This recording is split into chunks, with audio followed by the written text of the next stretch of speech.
पुण्यात दिवसाढवळ्या गणेश काळेची निर्घृण हत्या करण्यात आली आहे. पुणे पुन्हा हादरले. 32 वर्षाच्या तरुणाची हत्या का करण्यात आली? गणेश काळेच का? त्यालाच का मारलं? त्याच्या हत्येचा सीसीटीव्ही समोर आलाय. निर्घृण हत्या म्हणजे गणेशला नेमकं कशा पद्धतीनं मारलंय जाणून घेऊयात. व्हिडिओ शेवटपर्यंत बघा. न्यूज 18 लोकमतला सबस्क्राईब करा. गणेश काळे 1 वर्षापूर्वी पुण्यात वनराज आंदेकरचा खून झाल्याचं तुम्हाला आठवतंय का? 1 सप्टेंबर 2024ला नाना पेठेत हा खून झाला. काल झालेल्या गणेश काळेच्या हत्येचा धागा दोराही तिथेच जातो. ज्याने वनराजला मारलं तो सोमा गायकवाड. या टोळीत समीर काळे नावाचा एक इसम आहे. सोमा गायकवाड आणि समीर काळे हे दोघेही आंदेकरला मारणाऱ्या आरोपींपैकी आहेत. ज्यावेळी आंदेकरचा खून करायचं ठरलं त्याचवेळी मध्य प्रदेशातून काही पिस्टल मागवण्यात आल्या होत्या.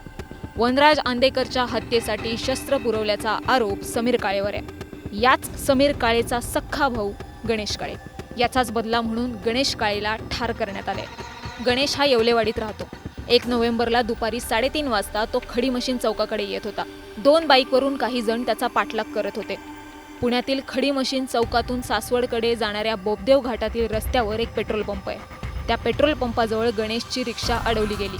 रिक्षा अडवून लगेचच त्याच्यावर गोळीबार करण्यात आला. 4 राऊंड फायर करण्यात आले. गणेश काळे जखमी झाल्यानंतर त्याच्या डोक्यात कोयत्याने सपासप वार करण्यात आले. 2 वार करण्यात आले.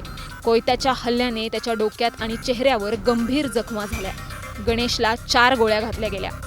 मानेत, छातीत, पोटात गोळ्या घातल्या गेल्या. अचानक हल्ला झाल्यानंतर तो जागेवरच रक्ताच्या थारोळ्यात पडला. तो खाली पडल्यानंतर 2 हल्लेखोरांनी त्याच्या डोक्यात कोयत्यानं सपासप वार केले. ज्या पद्धतीनं वनराज आंदेकरला मारलं गेलं सेम तशाच पॅटर्ननं गणेश काळेला मारण्यात आल्याचं म्हटलं जात आहे. खुनाचा पॅटर्न तोच आहे. आधी गोळ्या आणि मग कोयत्यानं सपासप वार. या खुनांच्या पॅटर्नने मात्र पुणे पुन्हा एकदा हादरलंय. पुण्यात भीतीचं वातावरण आहे. कधी कुणाला दिवसाढवळ्या मारलं जाईल ते सांगताही येत नाहीये. तुम्हाला पुण्यातील खुनांच्या या सत्राविषयी काय वाटतं? गणेश काळेच्या खुनाविषयी काय वाटतं? आम्हाला कमेंट करून सांगा. Bureau report, news 18 Lokmat.